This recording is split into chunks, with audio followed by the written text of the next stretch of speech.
Hello everyone and welcome back to another video from Wake&Tech. In this video, I'm going to show you how to log into your account with Naviant. So let's get started right away. First of all, just go ahead and open up your web browser and then type in naviant.com in the address bar and press enter. You will now be taken into the official website for Naviant.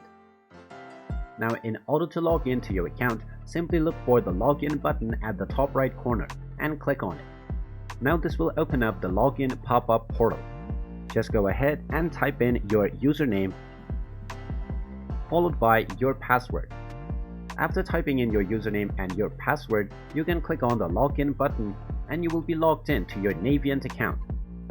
In case you forgot your username or your password, you can click on Forgot User ID or the Forgot Password button. And there you have it. That is how easy it is to log into your account with Naviant. If you find this video helpful, make sure you hit that like button and subscribe to our channel if you haven't done so already. Also ring that notification bell to never miss another update from us. Thank you for watching and I will see you again in the next video.